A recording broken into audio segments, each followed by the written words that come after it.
Hello, everyone, and happy Wednesday. Welcome to the 52nd episode of The Art of Inspired Selling. My name is Catherine Evans Nunez, and I am the host of the show.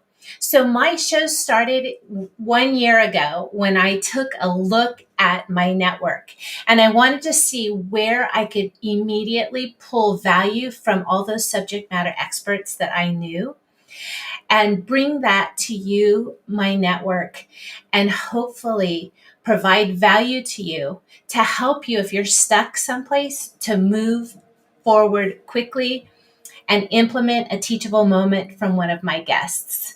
And so today I'm bringing to you a powerful storyteller, and he's coming to us from across the pond, Ernie. And we met through a networking group. So there's power in networking on both LinkedIn and through other online networking groups.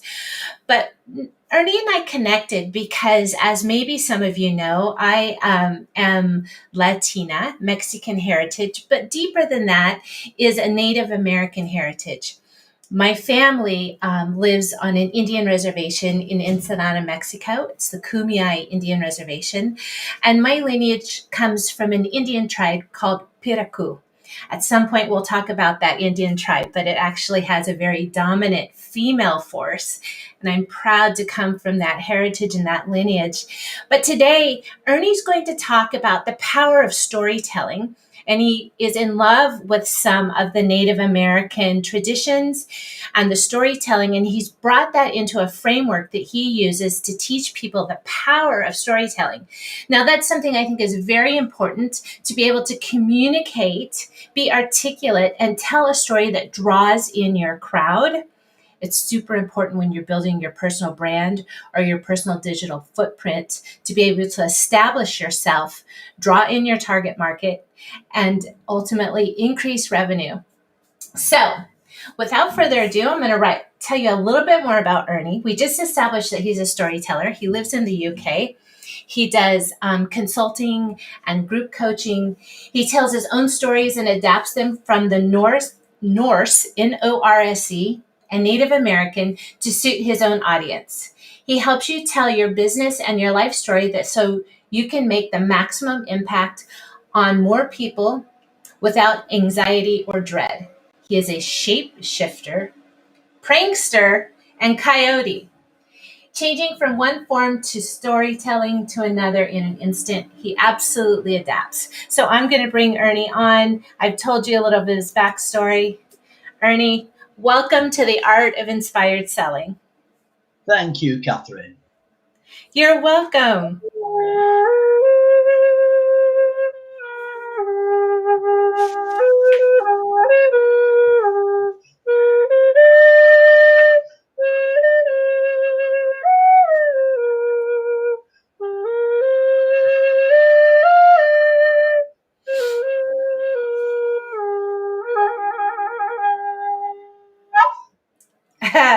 Yay. And now, is that a specific song that you learned, or is that something that you've created on your own? It came through with sheet music with no chiming. Okay. I put the chiming in myself, and that is the beauty of the Native American flute. But also, Catherine, it might point to one of the things I want to talk about in a moment. The fact that people will not remember a word I say as much as what they saw when I said it. And if I come back to your group in a fortnight's time and say, what do you remember about my presentation? A lot of them will say, you played the flute. You played that wooden flute. So that is one of the things I want to talk about this evening. Well, for you, it's evening. For us over here on the West Coast in sunny San Diego, it's just lunchtime. But isn't that the beautiful thing about social media and digital imagery, that we can be on two different continents at the same time and serve the larger world? So yes. Before we get into my stories and your stories and our storytelling, tell us where you actually are. Which part of the UK are you in today? Leamington Spa is in the Midlands of England, about 110 miles north of London. Our biggest city is probably Birmingham. Okay. And we are famous for being called Royal Leamington Spa because Queen Mary first came here for the spa waters. Nice. And we also have 2 castles from about the 15th, 16th century. One of the castles at Warwick is now still a whole castle, although it has been turned into a sort of Disney world. The other castle, Kenilworth, is a virtual ruin. One castle backed Cromwell in the Civil War, Warwick, and the other castle backed the Royalists in the Civil War, Kenilworth.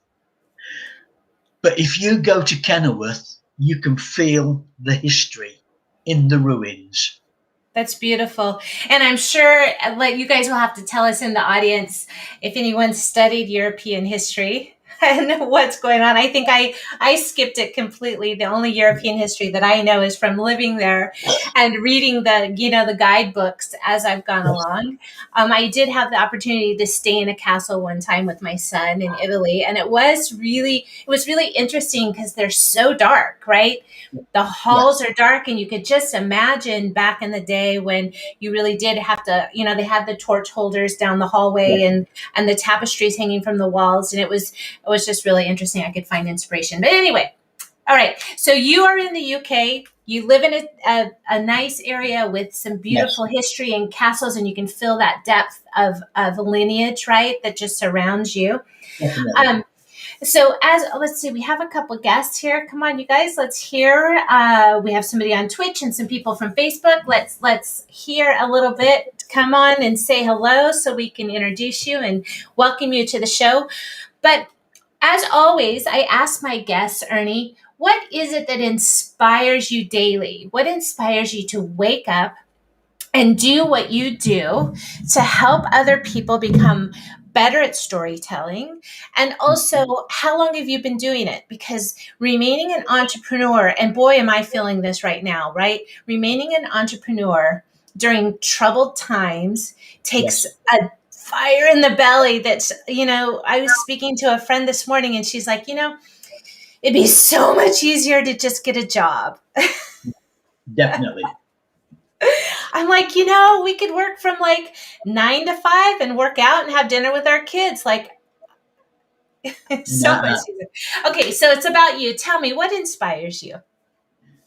Well, first of all, Catherine, and I would say that I'm inspired by my goal, which is to die eventually in America. Okay.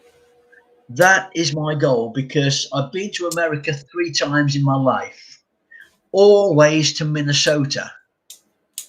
But the first time I went to Minnesota in 1968 and walked around St. Paul, I felt as if I'd been there before.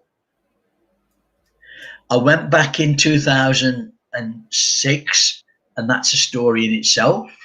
And again in 2016, and I am drawn to Minnesota, but more than anything else, I'm drawn to America. And that's interesting, right? People want to go to Europe. You want to come to the US. It's where our souls feel most comfortable, right? Wherever that place might be. For sure. And I think I have a very, very kind heart, and it feels very at home in the southwest of France. So if I could beam myself anywhere and live, I would certainly live in the Basque Country in France.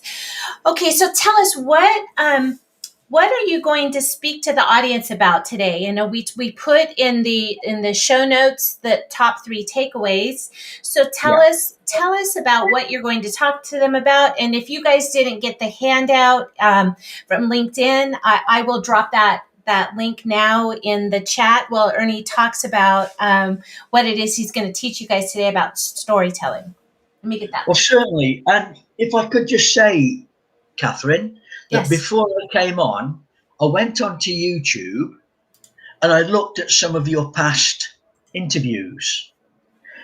And I stumbled on one from Johnny Wimbray. Mm-hmm. Now, I can't remember the name of his book. And I can't remember much of what he said, except that Johnny has built a career from a life that started in drugs, gangs, and a home for battered mothers. His story is that powerful. And I believe that if you're at a meeting and someone says to you, "What do you do?" and you hand over a business card, it will probably be taken home and stored in a drawer or a wallet. But if you go home, or if you say to them that I started in storytelling because when I was growing up, we weren't allowed to talk at the dinner table at all. In the 1950s, we ate in silence. Interesting. I couldn't talk after dinner because my father had just come home from an 18-hour shift at work. Mm-hmm. I couldn't talk at night because I shared the bedroom with my brother who was 4 or 5 years younger. I kept being told to shut up at school. And when I went into the factory, nobody could hear me. I didn't really find my own voice until at the age of 22, I was best man at a hooker's wedding. Now, just let me make it clear that the hooker was a New Zealand rugby player. Okay. His I'm like, I wife, know there's got to be another word there. Okay. his wife or his bride was the daughter of the chairman of the Chamber of Commerce. So my first presentation to a live audience was to 140 people in a marquee with satin curtains, wine, and cut glasses. And I did then what I try and teach my clients to do now. It's called the 4 Ps of perfect presentations. Okay. The first P is to prepare. Now, for that best man speech, I prepared for 3 months. I wrote it down, edited, rewrote, sometimes re-edited, until I'd finally got that best man speech down to a size which I thought was practical. The second P is to practice. And I practiced assiduously. I practiced until I could roll that speech off just from bullet points. Mm-hmm. Now, if we're preparing, or if I'm preparing for a 60-second pitch at a network meeting, I might say to people at the network meeting, "When did you turn up?" And they'll look at their watch and they'll say, 10 minutes ago, 5 minutes ago, or I've just come in. When did you turn up? 2 days ago, when I started to prepare my pitch. That would cause somebody to stop, right? Well, they probably not even prepared there. They've gone in to wing it. They'll stand up and think, right, now what do I say? I prepare pretty much everything. The third P is posture. How often do you see a speaker, a business owner, walk to the front of an audience, turn to face the audience, and then put their hands in their pockets, or cross their legs, or jiggle from one side to the other, or rub their hands together nervously? Posture. If you have prepared well, Pull your shoulders back. if you've practiced well, there's a good chance your posture will be open and strong rather than weak and narrow. Open the shoulders. For that 60 seconds, for that 20 minutes, for that 1 day workshop, you are the authority. Mm-hmm. And you need Be to own it. it, right? Own Yeah. it. Exactly. And the fourth P is to perform. All the world's a stage, and all the people merely players. We have our entrances and our exits, but we also have our four Ps. Because whenever you stand in front of an audience, right this moment, I am performing. We all should be able to perform, because what we're trying to get over is Mm-hmm. not just information, it's entertainment, it's education.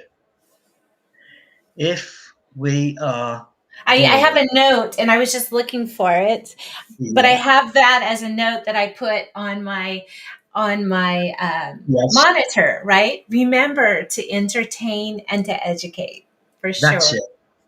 I Yes. mean, Catherine, if I yeah, if I went through the next 5 or 10 minutes saying you'd probably switch me off.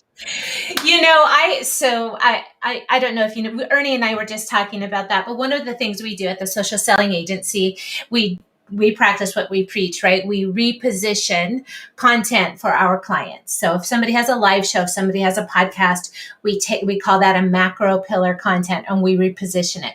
And when I reposition content or a live stream from someone, I can see and read their verbal patterns. I can hear the words that they use. So, well, and it's really interesting. Maybe a secondary job I'm going to end up coaching people is on speech, because I see it. I don't even have to tell them. So it's really interesting. You don't realize it until you read or you replay something that you've Yes, done, for yeah. sure. And how do Now, you coach people on that? So I say so a lot. yes. So and actually, those are words that I just own. How do you work with people if you're teaching them the power of storytelling and impactful? Is that part of In, their voice? If oh, you take that out, are they going to stumble? uh, uh, Right. hopefully not. Hopefully not, because we spend a long time working on. If it's face to face, we go through their presentation, and we may even go through it paragraph at a time, and we replay it over video. And so we get to know their movements. Are they using their magic weapons? Are they taking someone from where they are to where you want them to be? Are you involving all of the audience? Yes. And then from there, we go through the speech. Did you realize that even you, just that one there? Let's try it again and take that out by pausing and breathing. Not stuttering, but pausing. Absolutely. I have a background in sales. I've been a sales manager, director, and I hear and listen to my sales reps. And one of the hardest things for people to do is to deliver that information and to be silent. And Yes. when you're silent, it's not just the act of silent, it's really the head needs to be silent as well, right? Because if somebody responds and your mind is on the next thing you're going to say, or if you Yes. pause for effect and people react or something, and you're going to miss it. Yeah. Right. Yes. Yeah. So we have Sharon on LinkedIn says, great question. And I think she was talking about, if you take away those words, Yes. the cadence of how somebody is speaking, do you take away their brand voice? Sharon, I'm not quite sure, but that's what I think that you were talking about. Hopefully not. Hopefully not. that we work together. Let's face it, Catherine, I always say that when you go to the theatre and you watch the lead actors or all of the actors on stage, how many of them say, "My kingdom for a horse? Is this the dagger I see before my hand? Come, let me touch thee." The point is that not only have they rehearsed solidly for 6 weeks, 3 to 4 hours a day for 6 weeks, they've practiced so assiduously that they become the part. They Right. are the person that they're portraying. And if you can become the successful business owner that you hope to portray, then you'd like to speak like a successful business owner. I would say that very, very few business owners could get away with putting the verbal crutches into every sentence. Maybe Bill Gates does. Maybe some of the top speakers are able to do that. But if you're below that level, then it's probably best that you work at getting those crutches out of there. And yep, being better and better and better at your performance, your posture, your practice. I'm a big believer in Amy Cootie's power of presence. You know, before I go on stage, I am in the bathroom with my power pose and my smile, and I'm counting and I'm practicing. Oh, you know that it's a performance, right? You're ready to go on stage. Absolutely. Anyway, it's not about me. So you guys, anybody in the audience with a question before we move forward about preparing, practicing posture or performance? I love that you've put it in a nice 4 Ps. I'm not sure if that's yours, but I like the 4 Ps. Have you, being in the UK, thinking of Shakespeare, in school, do they teach a lot of theater that might be different than the US? Not in my school, they didn't. Okay. And now it depends on what school you go to. We have what we call the comprehensive system, which is where all the children from the area go to one school. Mm-hmm. It's free. We have the private sector where drama and play and acting may well be taught. And then we have drama schools.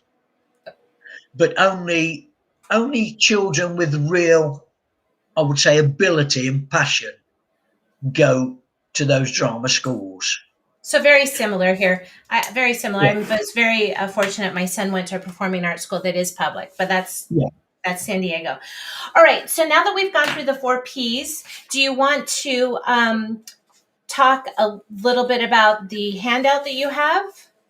If I can keep that to what I'd like to talk now, Catherine, are the 3 vital questions that everyone should ask when they're either watching someone's presentation or they're re-watching their own back. Oh, good one. Okay. I'm typing in the comments here. The 3 vital questions to ask. You should be asking after you've watched a presentation or reviewed your own. Mm-hmm. The first question is, what did I like? What did I like about that presentation? Was it the content? Was it the speed, the tone, the changes in tone, the way the speaker rose his voice when he wanted to make a point, or maybe became a bit softer when he was looking to make some empathy? Was it the pauses that made certain points important? Or was it at the end of the presentation that she told me exactly what to do? Second question is, what would I change if I was giving that presentation or if I have to do it again. And the answers there is, would I change the tone? Would I change the speed? Would I change the volume of my voice when I needed to? Would I change the content? Or would I cut out the ers and ums that come in there? Mm-hmm. And would I change the conclusion? Did I like the conclusion, or could I have made it stronger? Could it have been stronger? But the third question, and the most important one, is what do I remember about the presentation? Now, if I came back to your audience in 2 days' time and said to them, without looking at the replay, what do you remember about my presentation? If they're able to roll off, you played the flute, you talked about the 4 Ps, the 3 vital questions, then I'm a success. If they come back and say,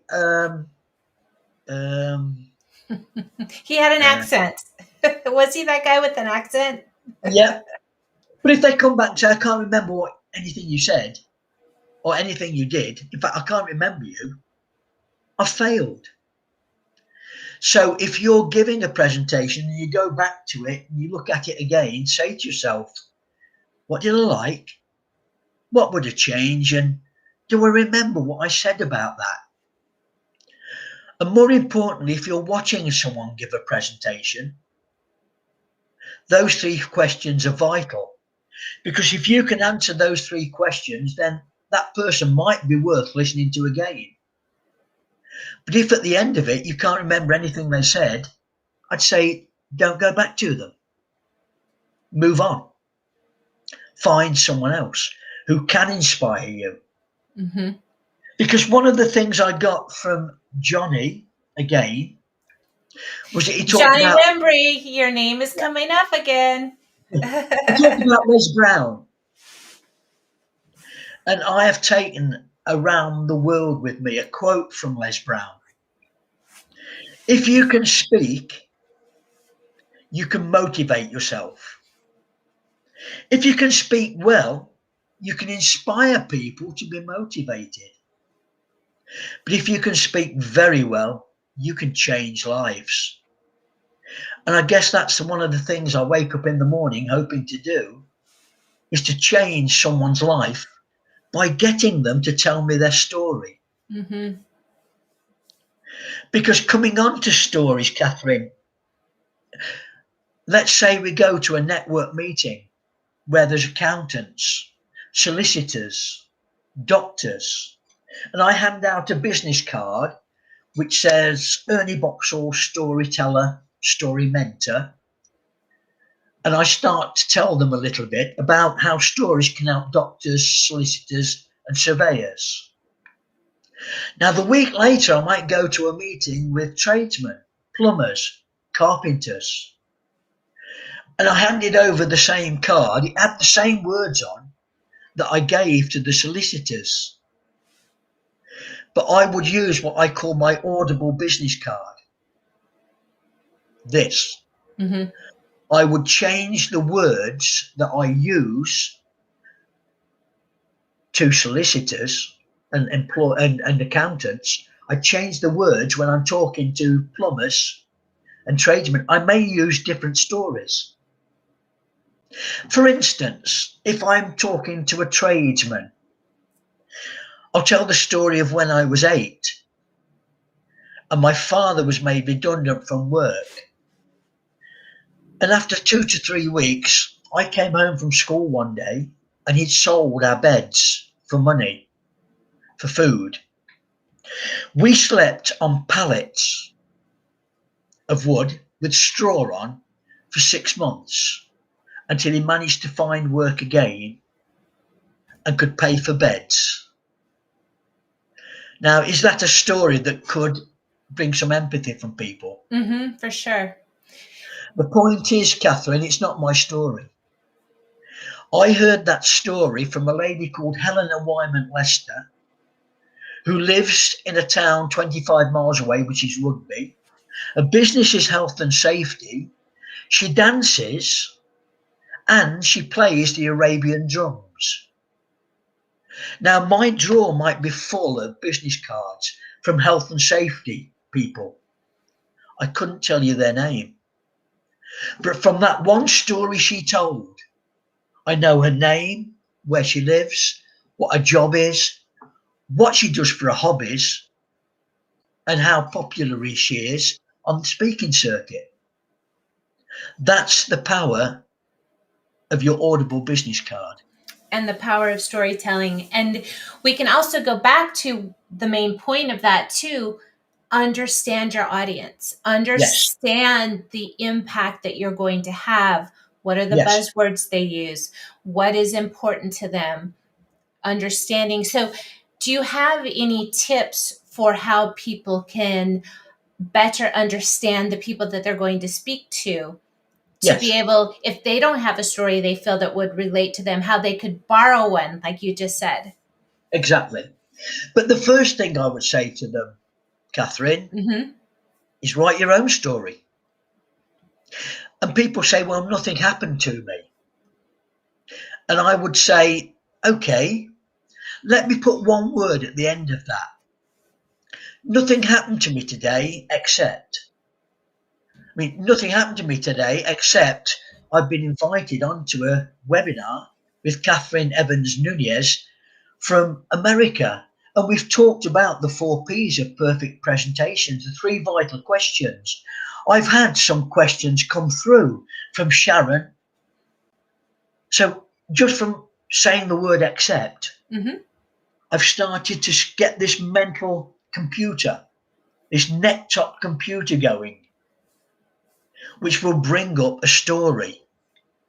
But what I say to every guest that comes onto my show is, do you know how your mother and father met? Now, some of them will say, if I could ask you that question, Catherine, do you know how your mother and father met? I know one version of how they met. Right. Yes, I do.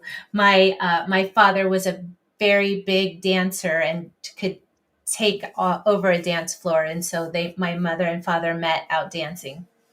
Great. So you know how your story started from before you were born.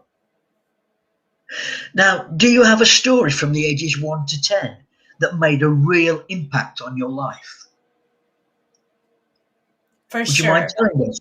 Would you mind telling us? Oh, goodness. So that's a whole story in itself. I don't think we have time for that, but I am going through some inner child work. So Yes. my subconscious mind has taken me back to some situations where Yes. I was learning how to swim, and I tried over and over and over again. I must have been 5, and I was learning how to swim.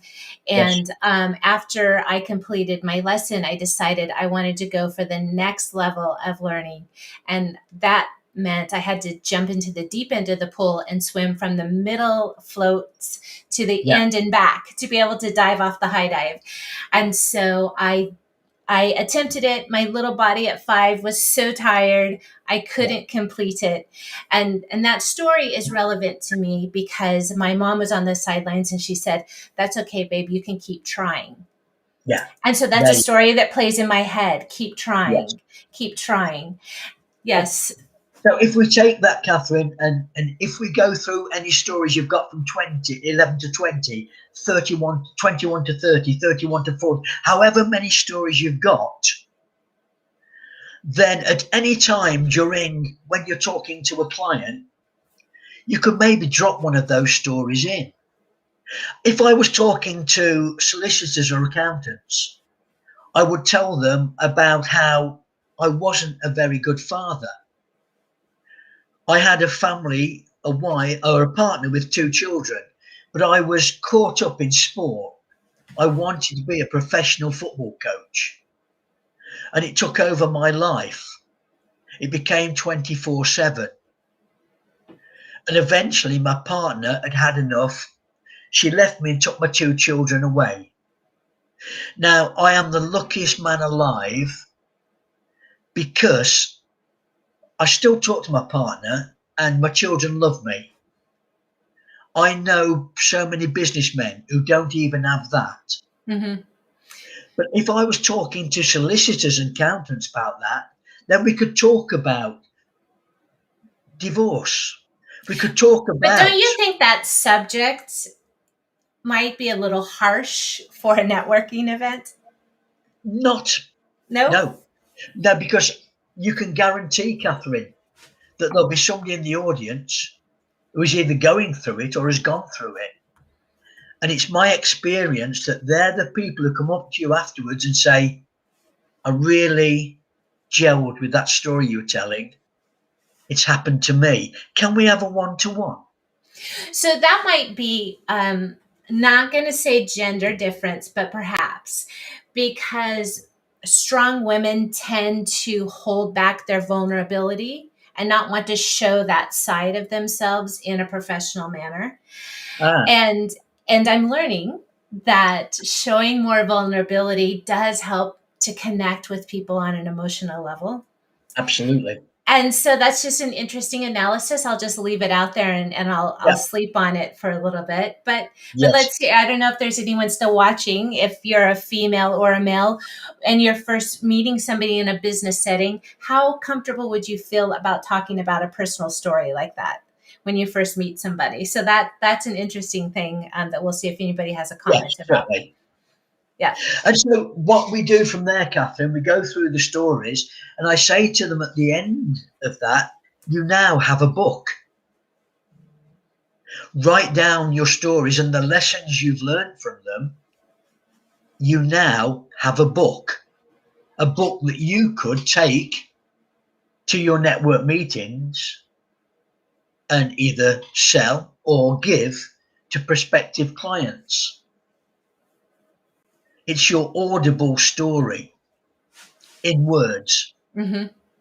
and the lessons that you've learned that got you from your birth to where you are now.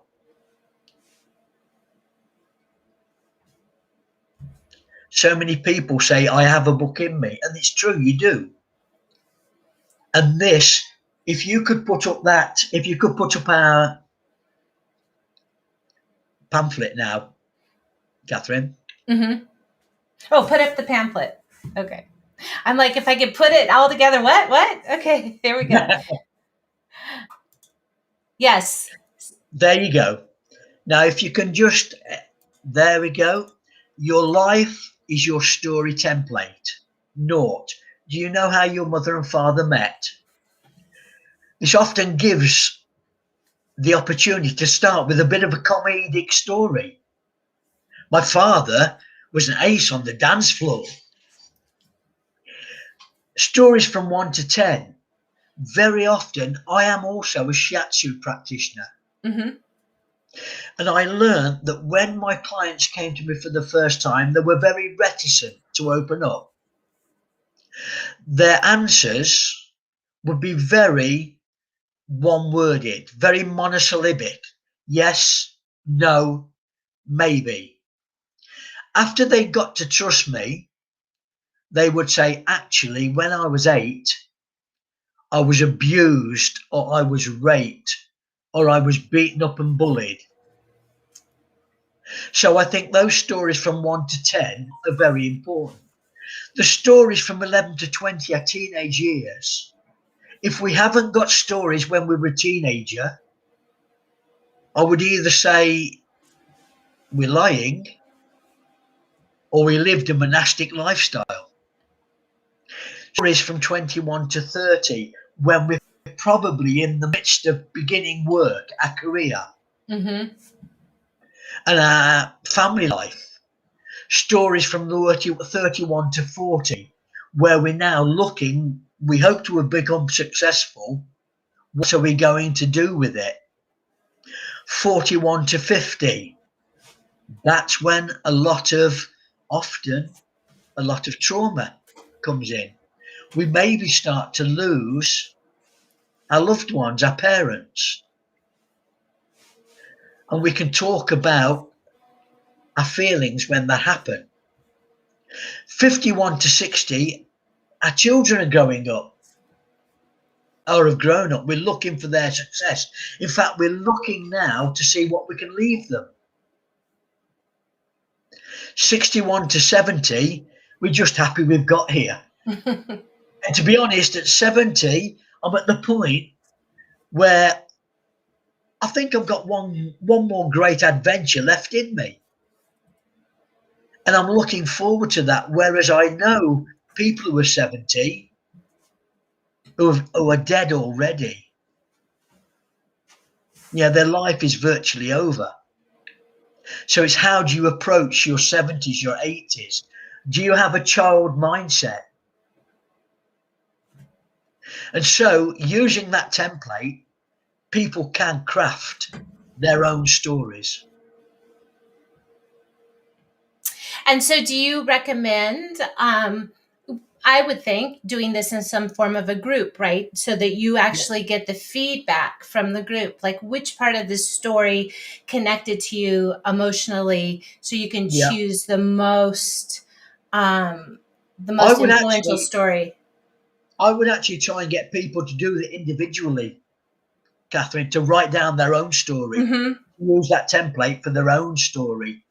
And that way, as you say, maybe if they're in a group, they wouldn't be so open about some of the CRAP that has happened to them. Whereas if they're writing it down themselves individually, then they can be as honest as they want to be.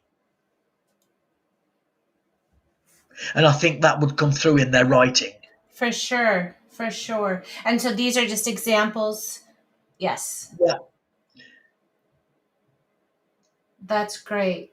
That's great. So you guys, I put the link in the show notes for this wonderful template that Ernie has shared with us. And if there's any last questions before we wrap, I'd be more than happy to pull you on air to ask that question directly to Ernie. We still have some followers, some listeners here. Any last comments, Ernie, before we wrap the show? I appreciate your time. I appreciate your energy. I know it's getting late for you in the UK. Not at all.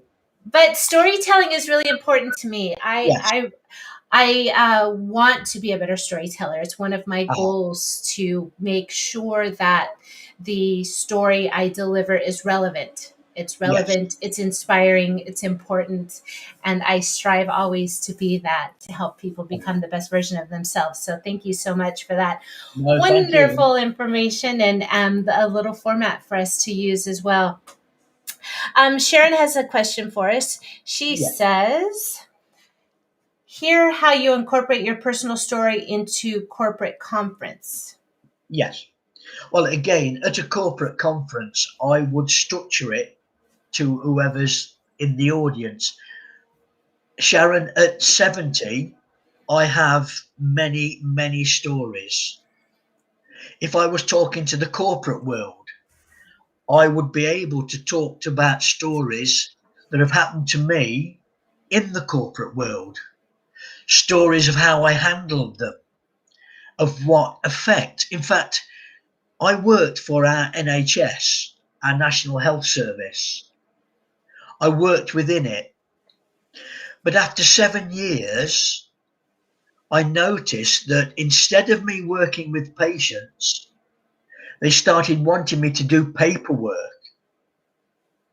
So instead of my seeing 10 patients at a time over 4 hours and then moving on, I suddenly had to write notes about all 10 patients, which took me at least an hour and a half. So instead of seeing the 40 patients, I ended up seeing 20 or 15. And I complained about it. I thought it was wrong. And I got the sack. Now, when you consider that doctors kill people and don't get sacked, you would have thought that for me to get sacked, it would have been a terrible, terrible act. It was, in fact, that I didn't want to write extensive notes. And so in a corporate world, I could talk there about the importance of, what's the word I'm looking for? Time. The importance of being relevant. Making notes was not as relevant to me as my work with the patient.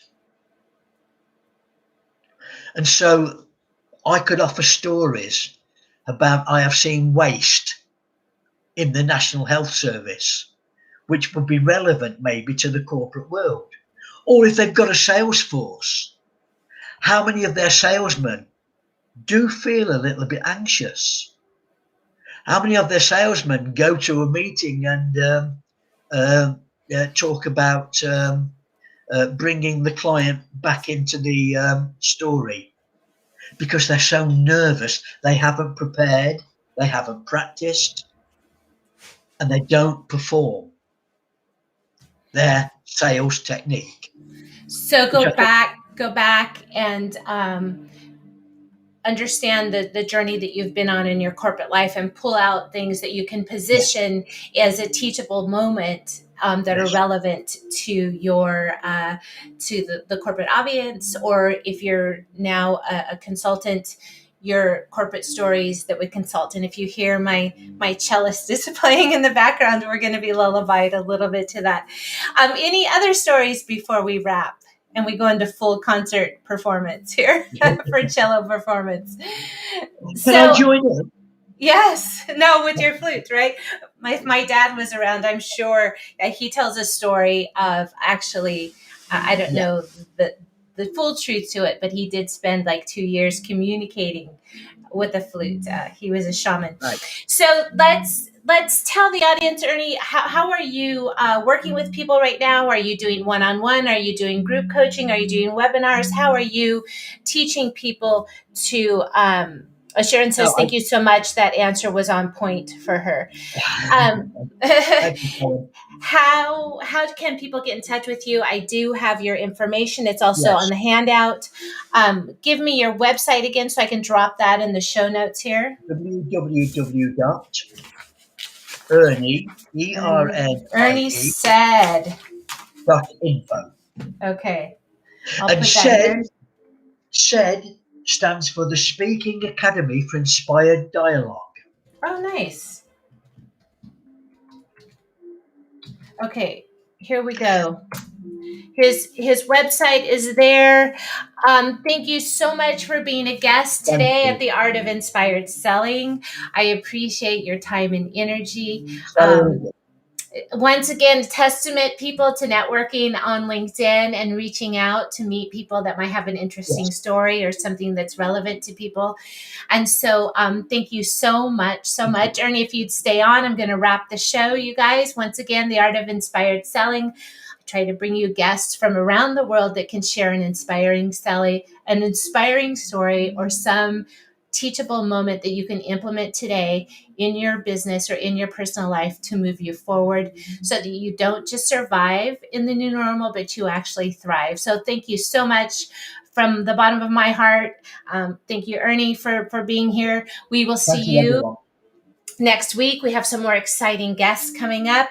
And you know what? I'm just going to put a call out that I am looking for some specific speakers. I have my whole list over here. If you feel that you're really good at teaching people how to grow their B2B business on Facebook, Twitter, or the new Clubhouse, I'd like to have you as a guest on the show so that we can bring some of that information. How are you social selling using those platforms? Because, you know, I am the expert on LinkedIn, but the other platforms I'm going to leave to somebody else to teach. So you guys, thank you so much for joining us. We will catch you next week.